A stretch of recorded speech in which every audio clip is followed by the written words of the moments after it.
actually at the launch of the 992 Cabriolet back in 2019 when Dr. Frank Stefan Volliser, head of the 911 production line, told me that the whole idea for the 911 GT3 Touring came about last thing on a Friday afternoon. The concept was hastily put in front of the board at Porsche, who accepted it, and thus the GT3 with Touring package was born. As we well know, the GT3 Touring is something of a new legend now. Conceived as an extension of the 911R's thesis of 2016 as a light, nimble, discreet daily tourer with peak 911 performance, it's the quintessential Q car, packing a 500 horsepower, naturally aspirated GT department derived flat six Outback, sitting underneath the discreet appearance of a good old flatback 911. Not only is it the quintessential Q car, it also might be the ultimate daily 911. The Touring package was a no-cost optional extra for those already on the list for a 991.2 GT3 with the manual gearbox already specified. In right-hand drive C16 spec, as per this, for the UK market, the Touring is therefore quite a rare beast because a lot of GT3 customers that already had their build slot confirmed for their manual GT3 stuck with the traditional GT3 setup of that fixed rear wing. 4 years on, its star is nowhere near falling, and Porsche is adept at making hay while the sun shines, which is why the 991 Touring is the start of the Touring story. It's definitely not the end. So it was the 991 that started the GT3 Touring legend. Time then to find out what the 992 can bring to the game.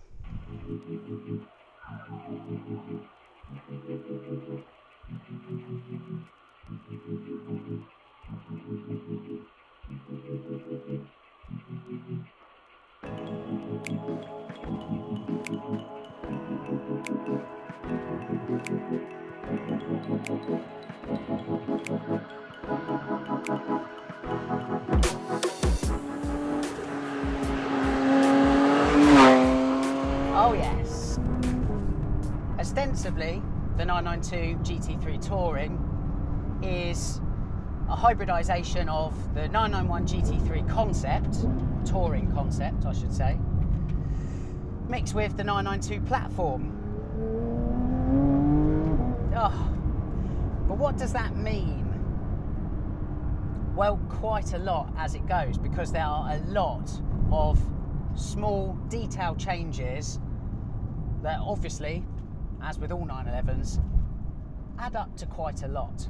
To all intents and purposes, there should be more 992 Tourings kicking around than 991s eventually. Unlike on the 991, where the Touring was only available latterly for those that had already spec'd a manual gearbox, this time there is wider availability on the production line for those who wish to spec a Touring specification GT3. And a lot of that is to do with this, the transmission in the GT3 Touring. That's because, in a first, this wasn't available on the 991. This is PDK. What? Now, while it's a bit of a shame today because the 991 ahead of us has the 6-speed manual, so we're not exactly comparing apples with apples, there is an argument that the PDK gearbox actually fits rather aptly into the concept of a tourer. So, we shall press on with today's test. It was to a round table of journalists at the 992 GT3's launch that Andreas Preuninger said, the chassis of the 992 GT3 is particularly well suited to the Touring. What he means by that is the 992 has successfully managed to mate a greater focus in terms of the chassis dynamics over the 991, whilst also somehow retaining a large degree of ride quality.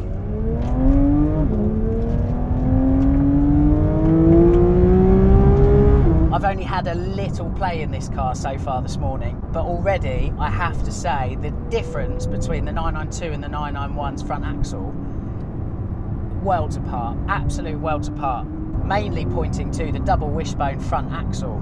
The nose is much flatter through the corner than the 991, aided by the much wider front track on the 992. There's around a 50mm difference at the front axle. The feedback through the wheel and that sharpness at the nose translates into, without a doubt, the most scintillating front axle and dynamic and responsive front axle to ever sit at the front of a 911. So much so that I've actually had to slightly recalibrate how I turn in with this car, because usually Webs you have to just wait a little bit for that nose to align. With this, no way. Then there's compliancy, which is why I find myself down a pretty awful B road. Britain is blessed with them, where you'll notice that the wheel 100% moves around a lot more over the 991. The information from every last scrap of tarmac is being fed back to my palms. I would say this is slightly stiffer in terms of damping over the 991, but again, not anywhere near as much as I was expecting. That is so impressive, particularly when you consider that all of the chassis mounts on the 992 GT3, and touring or otherwise, are ball joints. Somehow Porsche has found equilibrium between those two juxtaposed ideals of responsiveness and ride quality. So that is a huge win. The Touring, of course, has the same 4-litre naturally aspirated flat six as the fixed wing GT3, 510 horsepower, individual throttle valves, alongside new injectors, which promises a more even and precise spray. That has 500 horsepower, this has 510 horsepower.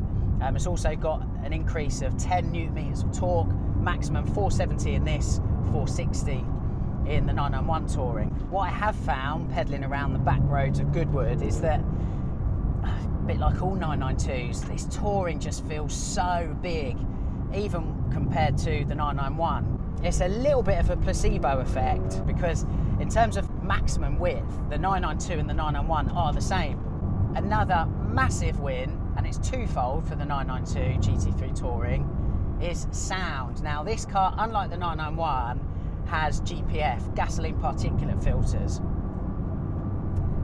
Not that you'd know it. Despite that, and that traditionally does mute the flat six soundtrack, we've seen that with the turbocharged Carrera range, but the GT department have done a fabulous job of retaining that banshee, naturally aspirated howl that these modern GT cars have.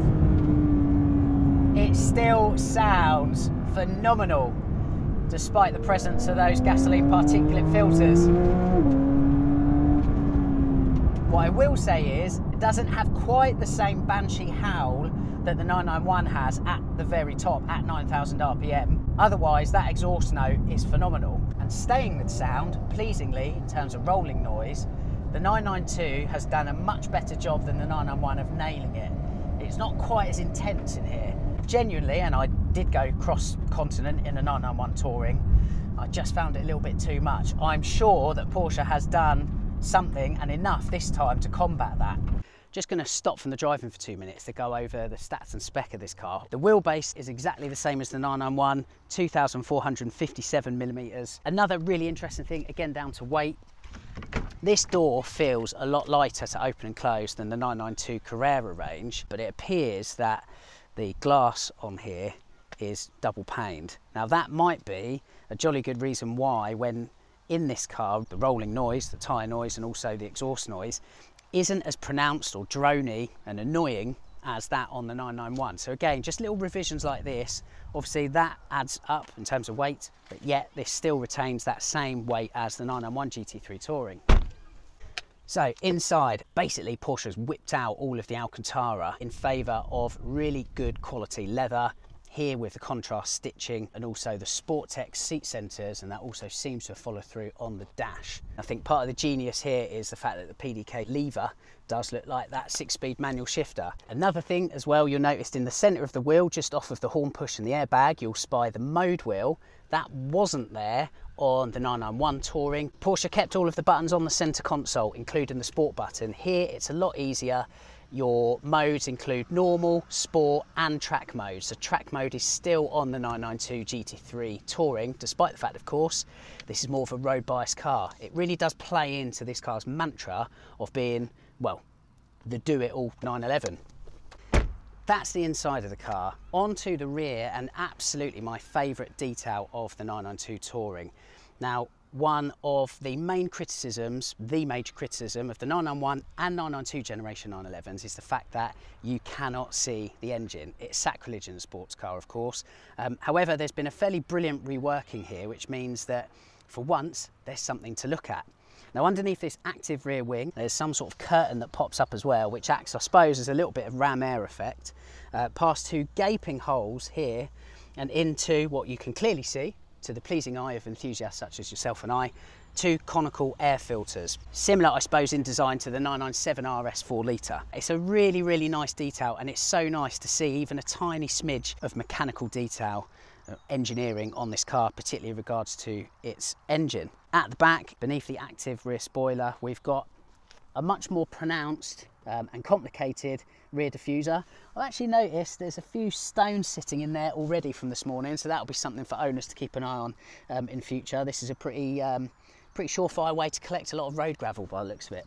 This, another example of how the 992 Touring has been really clever in managing and mitigating airflow, particularly in the absence of that fixed rear wing over the back. I think that's about it. Let's get out of the sun, get back on the road.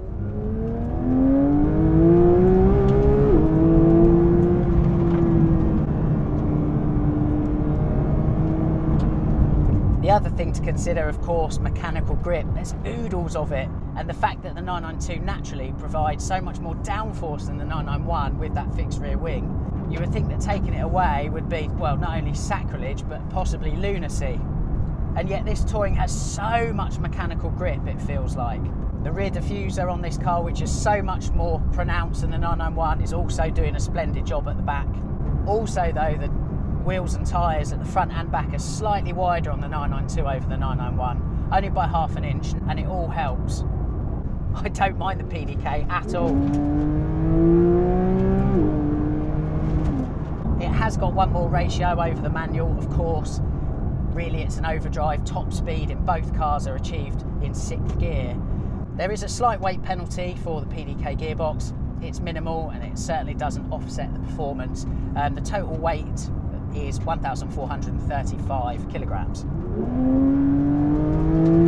So, big win for the 992 Touring. Is it a better car than the 991 Touring? Absolutely, for a couple of reasons, and really it comes down to the practicality side of things. Noise-wise, doesn't suffer with the GPF, less droning, so definitely more livable day-to-day and for longer trips.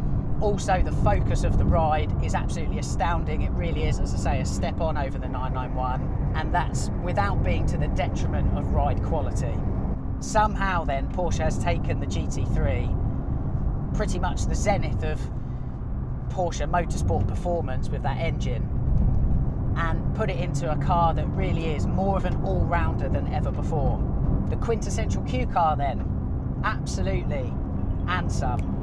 Thank you very much for watching, as ever. Don't forget to like and subscribe and turn on notifications. It means whenever I drop a video, you get to see it first. See you again soon.